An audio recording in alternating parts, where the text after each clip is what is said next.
जय हिंद दोस्तों, आप सभी का एक बार फिर से हमारे YouTube चैनल A-Z अध्ययन पर स्वागत है। आज के इस वीडियो में हम लोग समझने वाले हैं 10th क्लास हिस्ट्री का चैप्टर नंबर 3, जिसका नाम है हिंद चीन में राष्ट्रवाद। इस चैप्टर के सभी NCERT बुक में जो अभ्यास प्रश्न दिए गए हैं, ऑब्जेक्टिव हो, सब्जेक्टिव हो, लघु उत्तर प्रश्न हो या फिर दीर्घ उत्तर प्रश्न, सभी को आसान शब्दों में समझने वाले हैं। आपको कैसे एग्जाम में लिखना है उसका पूरा नोट्स भी आप लोगों को मिलेगा, तो वीडियो को शुरू से लेकर लास्ट तक देखते रहिए ताकि आप लोगों को हर एक चीज इस चैप्टर से समझ में आ जाए।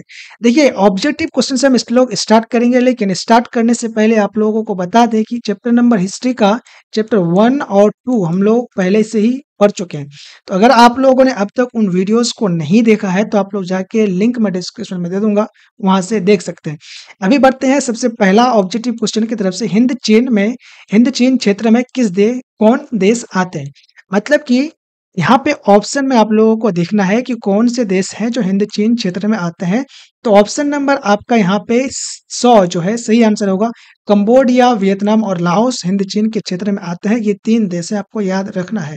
ठीक है, अगला क्वेश्चन हम लोग देखेंगे, अंकोर वाट का मंदिर कहाँ स्थित है? तो अंकोर वाट का मंदिर कहाँ पर स्थित है? इसका जो सही आंसर है आपका कंबोडिया में स्थित है। अंकोर वाट का मंदिर कहाँ पर स्थित है? कंबोडिया में।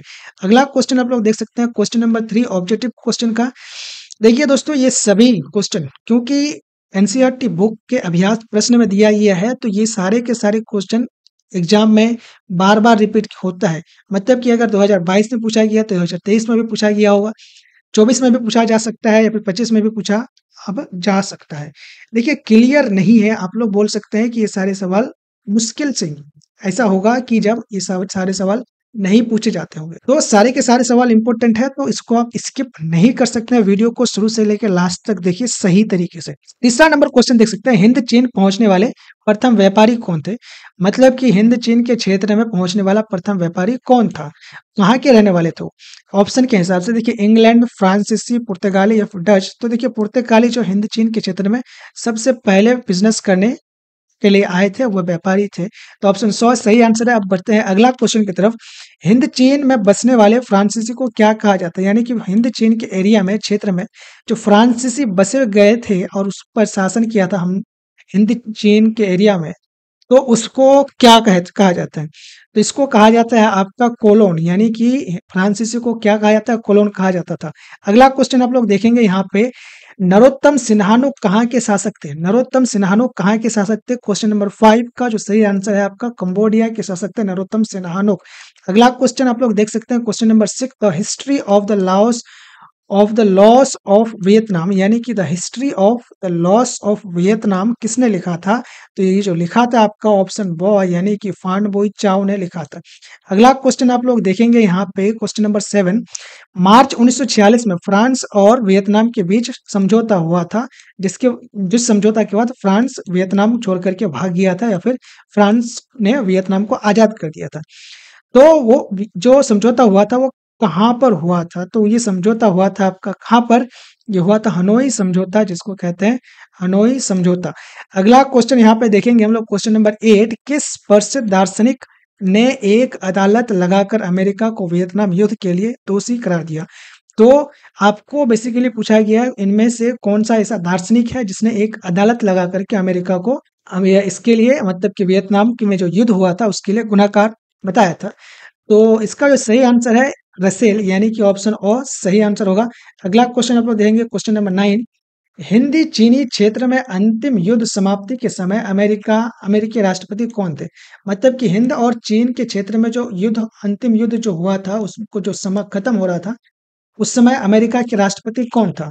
तो यहाँ पे इसका जो सही आंसर है आप लोग देख सकते हैं, निक्सन उस समय अमेरिका के राष्ट्रपति थे। अगला क्वेश्चन, क्वेश्चन नंबर 10, हुआ आंदोलन किस प्रकृति का था? मतलब कि एक आंदोलन हुआ था, इसका नाम क्या था? हुआ आंदोलन। ये आंदोलन किस प्रकृति का था? क्रांतिकारी, धार्मिक, साम्राज्यवाद विरोधी समर्थक या फिर क्रांतिकारी धार्मिक? तो इसका जो सही आंसर है क्रांतिकारी धार्मिक, ऑप्शन 2 सही आंसर होगा। अगला अब हम बढ़ेंगे, रिक्त उत्तरीय प्रश्न, मतलब कि ऐसे क्वेश्चन जहां पे आपको खाली जगह दिए गए हैं उनको भरना है। पहला क्वेश्चन आप लोग देख सकते हैं, पहला क्वेश्चन पूछा गया था, 12वीं शताब्दी में राजा सूर्यवर्मा द्वितीय ने, यहाँ पे डैश डैश यानी कि खाली जगह था, का निर्माण करवाया था? तो यहाँ पे जो पहला क्वेश्चन का आप लोग को लिखना है, अंकोर वाट का मंदिर का निर्माण करवाया था किसने?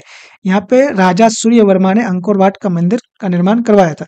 अगला क्वेश्चन आप लोग देख सकते हैं, ने डैश ने पूरे वियतनाम को 2 हिस्सों में बांट दिया, मतलब कि जेनोवा समझौता जो हुआ था, जिसके जिसके बाद वियतनाम 2 हिस्सों में बट गया था।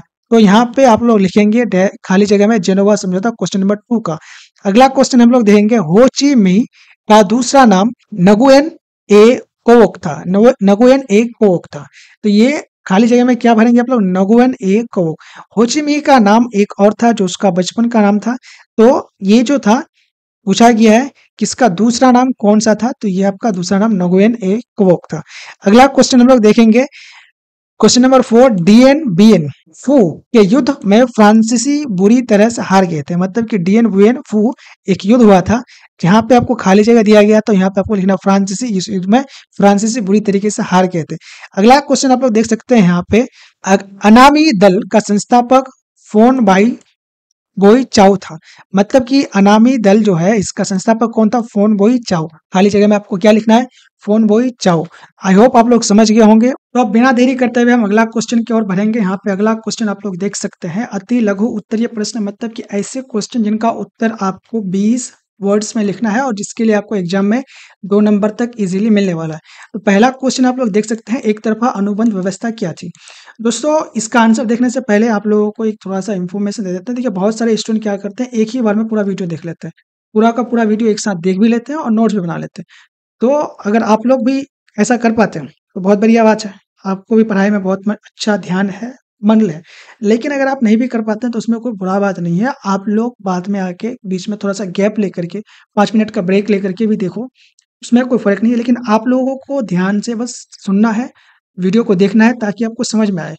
तो यहाँ पे पहला क्वेश्चन का आंसर देखिए, एक तरफा अनुबंध व्यवस्था क्या होता है? देखिए ये सीसियों ने जब वियतनाम पर हिंद चीन पर अपना कब्जा स्थापित किया, तो उन लोगों ने क्या किया, वहाँ के किसानों के साथ एक अनुबंध बनाया, एक समझौता कर लेता था कि तुम लोगों को खेती करना है सिर्फ चावल और रबर का।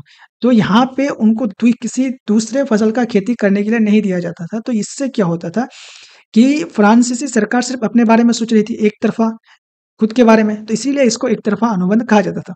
जब फ्रांसीसी सरकार किसानों से केवल एक ही फसल जैसे चावल या रबर उगाने के लिए अनुबंध करती थी और किसान अपनी इच्छा से दूसरी फसल नहीं उगा सकते थे, तो इसे ही एक तरफा अनुबंध व्यवस्था कहा जाता था। सिंपल सा आंसर है, आई होप आप लोग समझ गए होंगे। अगला क्वेश्चन यहाँ पे देखिए, बाओ दाई कौन था? बाओ दाई कौन था? इसका आंसर देखिए, बाओ दाई वियतनाम का कठपुतली सम्राट था। मतलब कि एक कठपुतली सम्राट, लेकिन ये कठपुतली किनका था? फ्रांसीसियों का कठपुतली सम्राट था। फ्रांसीसियों ने इसको सत्ता पर बैठाया था, सम्राट बनाया था सिर्फ अपने फायदे के लिए। तो उसे उपनिवेशी सरकार ने अपने हितों की रक्षा के लिए गद्दी पर बैठाया था। वह फ्रांसीसियों का समर्थक शासक माना जाता था। मतलब कि वो शासक कहाँ का था?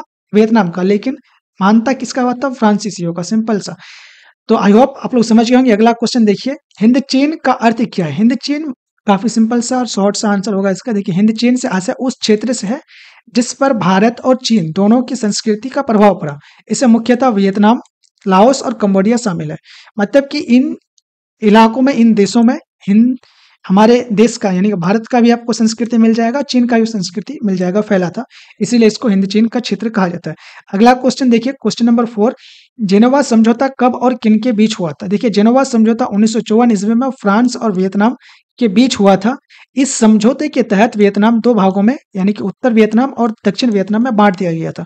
मतलब कि इस जेनेवा समझौता से पहले वियतनाम एक ही राष्ट्र था, एक ही देश था, लेकिन इस समझौता के बाद इसको 2 भागों में बांट दिया गया, एक उत्तरी वियतनाम, एक दक्षिणी वियतनाम। आई होप आप लोग समझ गए होंगे। अगला क्वेश्चन यहाँ पे देखिए, हुआ आंदोलन की चर्चा करिए। देखिए हुआ आंदोलन एक आंदोलन का नाम है। हुआ आंदोलन वियतनाम में किसानों द्वारा चलाया गया एक धार्मिक और क्रांतिकारी आंदोलन था। आप लोगों को क्वेश्चन, ऑब्जेक्टिव क्वेश्चन में हुआ आंदोलन की प्रकृति पूछ लेता है, तो इसकी प्रकृति कैसी थी? धार्मिक क्रांतिकारी इसकी प्रकृति थी। इसमें किसानों ने सामंती शोषण और फ्रांसीसी उपनिवेशी शासन के खिलाफ संघर्ष किया। यह आंदोलन धीरे धीरे राष्ट्रवादी रूप लेने लगा। सिंपल सा क्वेश्चन आंसर इसका है। आई होप आप लोग समझ गए होंगे। अगला क्वेश्चन, लघु उत्तरीय प्रश्न यानी कि ऐसे क्वेश्चन जिनका उत्तर आपको लगभग 60 वर्ड्स में लिखना है। 3 से 4 नंबर आप लोगों को मिलने वाला है ऐसे क्वेश्चन के लिए। सारे के सारे क्वेश्चन इंपॉर्टेंट है, तो ध्यान से बस सुनिए। क्वेश्चन नंबर 1 है, हिंद चीन में फ्रांसीसी प्रसार का वर्णन करें, यानी कि हिंद चीन के एरिया में फ्रांस ने अपना कैसे प्रभाव फैलाया, उसके बारे में आपको चर्चा करने के लिए बोला गया। फ्रांसीसियों ने 19वीं शताब्दी में हिंद चीन क्षेत्र में अपने उपनिवेशों का विस्तार किया, मतलब कि कब किया? 19वीं शताब्दी में अपने उपनिवेशों का विस्तार किया, मतलब कि फ्रांस के या हिंद चीन के जो क्षेत्र थे, वियतनाम, लाओस और कंबोडिया, इनको अपना कब्जा कर लिया। उन्होंने वियतनाम, लाओस और कंबोडिया पर कब्जा कर लिया। यहाँ कृषि, व्यापार और खनिजों पर नियंत्रण कर भारी कर लगाया, मतलब टैक्स लगा दिया। मतलब कि किसानों यानी कृषि पर, व्यापारों पर, छोटे-छोटे व्यापार और बड़े और खनिजों पर अपना नियंत्रण स्थापित कर लिया और इन पर बहुत ज़्यादा टैक्स लगा दिया, जिससे कि फ्रांसीसी सरकार को बहुत ज़्यादा मुनाफा होने लगा। फ्रांसीसी शिक्षा, संस्कृति और धर्म प्रसार के माध्यम से भी अपना प्रभाव बढ़ाते रहे और इस तरह से हिंद चीन पूरी तरीके से फ्रांसीसी उपनिवेश बन गया। आई होप आप लोग समझ गए होंगे। अगला क्वेश्चन देखिए, रासायनिक हथियारों एवं एजेंट ऑरेंज का वर्णन करें। देखिए, अमेरिका ने वियतनाम के जो जंगल थे और गोरिल्लों को मारने के लिए क्या किया था, एक रसायन का इस्तेमाल किया था जिसका नाम क्या था, एजेंट ऑरेंज। इस एजेंट ऑरेंज का इस्तेमाल करने से जंगलों को खत्म कर दिया गया और गोरिल्लों को भी मार दिया गया। लेकिन इसका दुष्प्रभाव क्या पड़ा कि जो वियतनाम के बच्चे पैदा हुए वो विकलांग पैदा होने लगे और बहुत सारे लोग उस समय भी मरे थे। तो इसका ये दुष्प्रभाव था। इसी के बारे में आपको लिखना है। वियतनाम युद्ध में अमेरिका ने जंगल नष्ट करने और छिपे हुए गोरिल्लों को मारने के लिए रासायनिक हथियारों का प्रयोग किया। इसमें एजेंट ऑरेंज नामक रसायन छिड़का गया, जिससे पेड़ पौधे और फसलें नष्ट हो गई। इसके दुष्प्रभाव से लाखों लोग बीमार पड़े और जन्म से विकलांग बच्चे पैदा होने लगे। यह वियतनाम की त्रासदी का कारण था, मतलब कि वियतनाम को बर्बाद करने का एक महत्वपूर्ण, बहुत बड़ा कारण था रासायनिक हथियार या फिर एजेंट ऑरेंज। यहाँ पे आप लोग तीसरा नंबर क्वेश्चन देख सकते हैं। तीसरा नंबर क्वेश्चन क्या, हो ची मिन्ह के विषय में संक्षिप्त में लिखिए। देखिए, हो ची मिन्ह एक क्या था, क्रांतिकारी था, राष्ट्रवादी नेता था। तो इसके बारे में आपको शॉर्ट में लिखने के लिए कहा गया। तो उत्तर देखिए, हो ची मिन्ह वियतनाम के महान राष्ट्रवादी नेता थे। उन्होंने फ्रांसीसी उपनिवेशवाद और बाद में अमेरिका के खिलाफ संघर्ष का नेतृत्व किया। वह वियतनाम की कम्युनिस्ट पार्टी के संस्थापक थे, यानी कि वियतनाम में जो कम्युनिस्ट पार्टी का निर्माण किया गया था उसका संस्थापक कौन थे, आपके हो ची मिन्ह थे। उनके नेतृत्व में वियतनाम स्वतंत्र संग्राम और राष्ट्रीय एकता का प्रतीक बना। उन्हें अंकल होक के नाम से भी जाना जाता था। अंकल होक के नाम से जाना जाता था। क्यों हो, क्योंकि कहा जाता था क्योंकि उसका नाम में हो ची मिन्ह था। तो आई होप आप लोग इस क्वेश्चन को समझ गए होंगे। अगले क्वेश्चन को देखेंगे, काफी टाइम कम है तो स्पीड से समझेंगे हम लोग। देखिए, हो ची मिन्ह मार्ग के बारे में बताने के लिए कहा गया। हो ची मिन्ह मार्ग क्या है बताइए। तो देखिए, हो ची मिन्ह, देखिए उत्तर, हो ची मिन्ह मार्ग उत्तर वियतनाम से दक्षिणी वियतनाम तक जाने वाली महत्वपूर्ण मार्ग था। मतलब कि देखिए, वियतनाम को दो हिस्सों में बांट दिया गया था। तो ये एक रास्ता था, एक मार्ग था जिसके माध्यम से उत्तर वियतनाम से दक्षिण वियतनाम जाया जा सकता था और पहाड़ों से होकर गुजरता था। मतलब ये रास्ता जो है जंगलों और पहाड़ों से होकर गुजरता था। इसका उपयोग उत्तरी वियतनाम के ने दक्षिणी वियतनाम में सेनाओं, हथियारों और सामान की आपूर्ति के लिए किया। मतलब कि उत्तरी वियतनाम ने दक्षिणी वियतनाम में सेनाओं को पहुंचाने के लिए, हथियार पहुंचाने के लिए या फिर आपके दूसरे सामानों को पहुंचाने के लिए इस रास्ते का इस्तेमाल किया। तो हो ची मिन्ह ये रास्ता काफी इंपॉर्टेंट है क्योंकि ये वियतनामी आंदोलन के लिए, क्रांति के लिए काफी इंपॉर्टेंट है। तो आई होप आप लोग यहाँ पे देखिए, यह वियतनामी युद्ध और उत्तरी वियतनाम के विषय में प्रमुख कारण बना। आई होप आप लोग समझ गए होंगे। अगले क्वेश्चन की ओर बढ़ेंगे। यहाँ पे अमेरिका जो हिंद चीन में कैसे घुसा, चर्चा करिए। मतलब कि अमेरिका हिंद चीन के एरिया में कैसे घुसा उसके बारे में बताने के लिए कहा गया। देखिए, 1954 ईस्वी में जेनोवा समझौता के बाद वियतनाम उत्तर और दक्षिण में बंट गया था। वियतनाम जो था 1954 का जो समझौता हुआ, जो जेनोवा समझौता, उत्तर और दक्षिण में उत्तर वियतनाम, दक्षिण वियतनाम में बंट गया था। तो उत्तर में कम्युनिस्ट सरकार बनी जबकि दक्षिण में अमेरिका समर्थक सरकार बनी। अमेरिका ने साम्यवाद के प्रसार को रोकने के नाम पर दक्षिण वियतनाम को आर्थिक व सैन्य सहायता दी। धीरे धीरे युद्ध में सीधे शामिल हो गया। इस प्रकार अमेरिका हिंद चीन में घुस गया। मतलब कि अमेरिका तो सबसे पहले उत्तर इसमें आया, अपना कंट्रोल स्थापित किया। उसके बाद आपका जो है दक्षिण वियतनाम का जो स्थिति खराब था उसको आर्थिक सहायता दिया, पैसा दिया, हथियार दिया। तो इस तरीके से अप्रत्यक्ष रूप से सहायता करते करते अब ये खुद युद्ध लड़ने लगा। तो इस तरीके से वो हिंद चीन में घुस गया।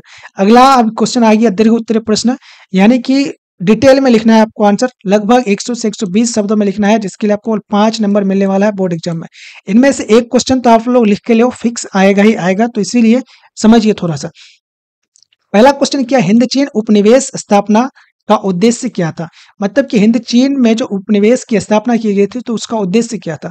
देखिए, फ्रांसीसियों ने 19वीं शताब्दी में हिंद चीन क्षेत्र में, यानी कि वियतनाम, लाओस और कंबोडिया, इन 3 देशों को ही मिला करके ना हिंद चीन का क्षेत्र कहा जाता है। तो बात वही है, पर उपनिवेश स्थापित किया। इसका मुख्य उद्देश्य आर्थिक लाभ प्राप्त करना था। यहाँ की उपजाऊ भूमि पर चावल और रबर की खेती कर निर्यात से मुनाफा कमाना फ्रांसीसियों का पहला लक्ष्य था। मतलब कि वियतनाम का जो मिट्टी था, उपजाऊ था, वहां पे चावल और रबर की खेती अच्छे मात्रा में किया जा सकता था। तो फ्रांसीसियों ने उसको एक तो आपके उपनिवेश बनाया, मतलब वहां पे शासन स्थापित किया। उसके बाद वहां के किसानों से जबरदस्ती रबर और चावल की खेती कराया। उस चावल और रबर को दूसरे देशों को में बेच करके वो पैसा कमाना चाहते थे, उनका ये उद्देश्य था।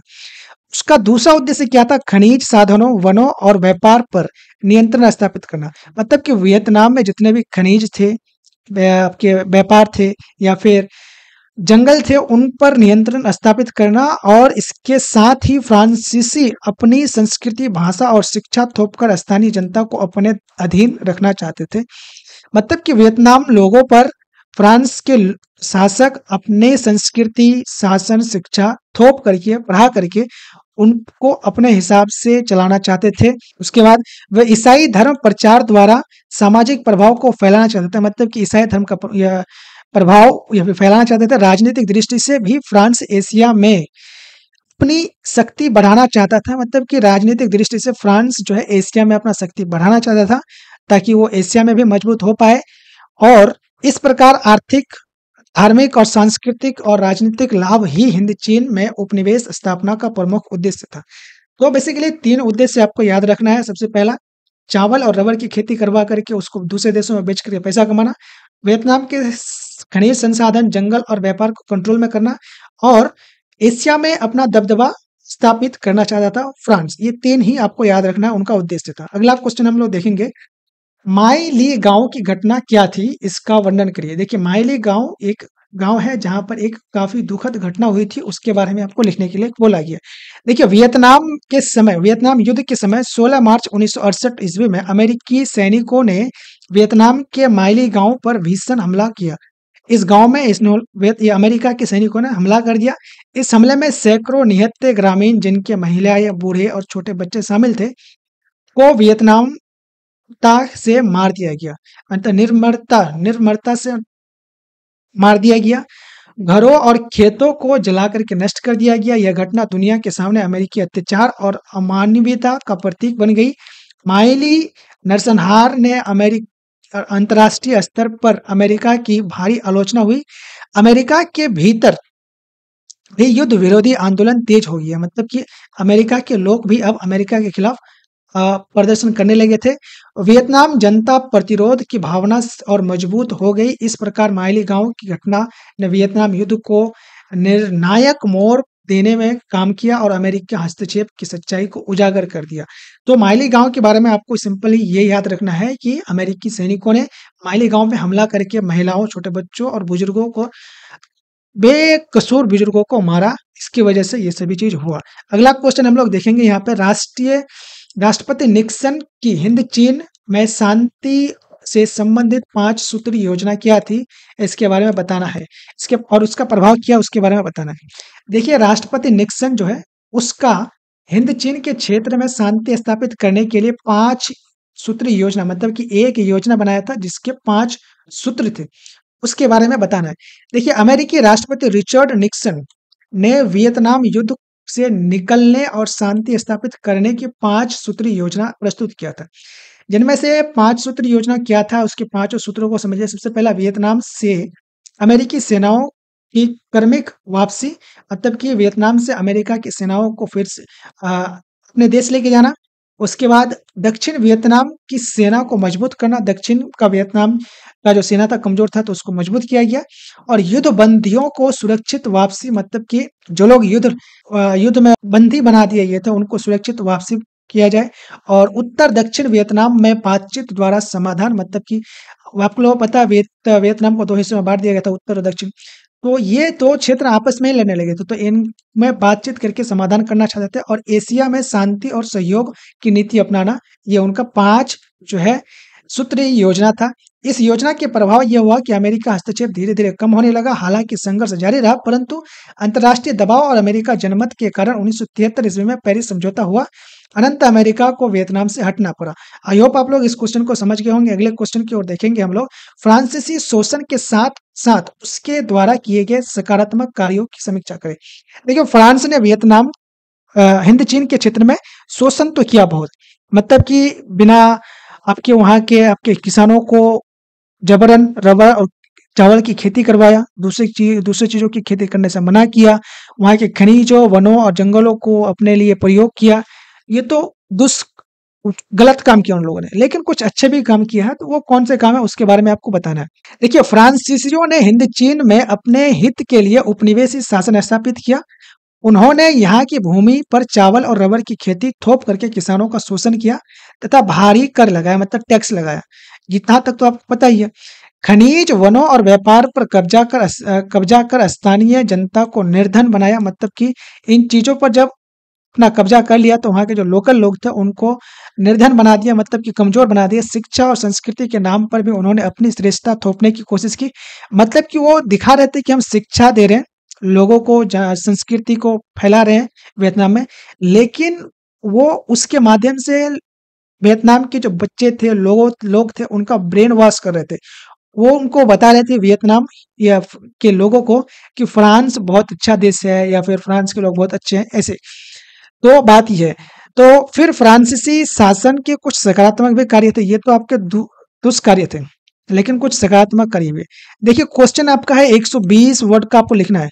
अब इतना भी अच्छा काम नहीं किया है कि आप लोग 120 वर्ड फ्रांस के लिख लेंगे, तो उसको जो गलत काम, खराब काम किया उसको बारे में भी लिखिए और नीचे फिर उसके अच्छे कामों को भी लिखिए। देखिए, उन्होंने यहाँ रेलवे, सड़कें और बंदरगाह बनवाए, जिससे कि यातायात और व्यापार का विकास हुआ। ये भले वो अपने खुद के लिए किया था, लेकिन किया तो था। पश्चिमी शिक्षा प्रणाली का शुरुआत हुई और कुछ आधुनिक उद्योग भी स्थापित हुए। स्वास्थ्य सेवाओं में सुधार हुए। बेसिकली 3 चीज आपको याद रखना है, रेलवे बनाया, सड़क बनाया और बंदरगाह बनाया, 3 चीज। तीसरा क्या चीज है आपका? हाँ, पश्चिमी शिक्षा, यानी कि जो वेस्ट के देशों में जो शिक्षा दिया जाता था उसका शुरुआत किया यहाँ पे, और आधुनिक उद्योग भी लगाए। बस ये इतनी ही चीज आपको याद रखना है। अगला क्वेश्चन देखेंगे हम लोग। हिंद चीन में राष्ट्रवाद के विकास का वर्णन करें, मतलब कि हिंद चीन में राष्ट्रवाद का विकास कैसे हुआ। देखिए, हिंद चीन में राष्ट्रवाद का विकास फ्रांसीसी उपनिवेशी शोषण के विरुद्ध संघर्ष से जुड़ा था, मतलब कि फ्रांसीसियों ने उपनिवेश बना करके हिंद चीन के एरिया में बहुत ज्यादा शोषण किया। इसकी वजह से फ्रांस का विरोध करने के लिए राष्ट्रवाद का विकास हुआ। किसानों से जबरन एक तरफा अनुबंध करवाया गया, जबरदस्ती एक तरफा अनुबंध। एक तरफा अनुबंध क्या होता है? तब कि किसानों को कहा गया कि तुम लोग सिर्फ चावल और रबर की खेती करोगे, दूसरा चीज का नहीं करोगे। मतलब एक तरफा इसीलिए कि फ्रांसीसी सरकार सिर्फ अपने बारे में सोच रही थी, किसानों के बारे में नहीं सोच रही थी, क्योंकि एक तरफ का सोच रही थी, दूसरी तरफ का नहीं सोच रही थी। इसीलिए इसको एक तरफा अनुबंध कहा जाता है। देखिए, करों का बोझ बढ़ा, प्राकृतिक संसाधनों फ्रांसीसी नियंत्रण हो गया, मतलब कि जितने ये प्राकृतिक संसाधन थे उन पर फ्रांस ने अपना नियंत्रण स्थापित कर लिया, किसानों पर टैक्स बढ़ा दिया। इन परिस्थितियों में जनता में असंतोष फैलने लगा। शुरुआत में धार्मिक आंदोलन जैसे हुआ आंदोलन ने राष्ट्रवाद को जन्म दिया, लेकिन इसके बाद में फान बुई चाओ और फान उई ट्रिन जैसे नेताओं ने स्वतंत्रता की मांग उठाई। 1930 में हिंद हो ची मिन्ह ने के नेतृत्व में वियतनाम की कम्युनिस्ट पार्टी बनी, जिससे संगठित रूप से राष्ट्रीय आंदोलन चलाया गया। द्वितीय विश्व युद्ध के बाद वियतनामियों ने फ्रांस और अमेरिका दोनों से संघर्ष किया। अनंत निरंतर प्रतिरोध से राष्ट्रवाद मजबूत हुआ और वियतनाम स्वतंत्र राष्ट्र के रूप में उभरा। तो बेसिकली आपको इतना ही लिखना है। आज का ये चैप्टर जो है, चैप्टर नंबर 3 खत्म है। तो आप लोग चैनल को सब्सक्राइब कर लीजिएगा और अपने दोस्तों को भी भेजिएगा वीडियोस को। और चैप्टर नंबर 1 और चैप्टर नंबर 2 का वीडियो पहले से बनाया हुआ है, तो आप लोगों ने अगर अब तक नहीं देखा है तो उन वीडियोस को जाके देख लीजिएगा, क्योंकि सभी चैप्टर्स काफी इंपॉर्टेंट है दोस्तों। तो अभी आज के लिए इतना ही, मिलेंगे अगले वीडियो में। थैंक यू, जय हिंद, जय भारत।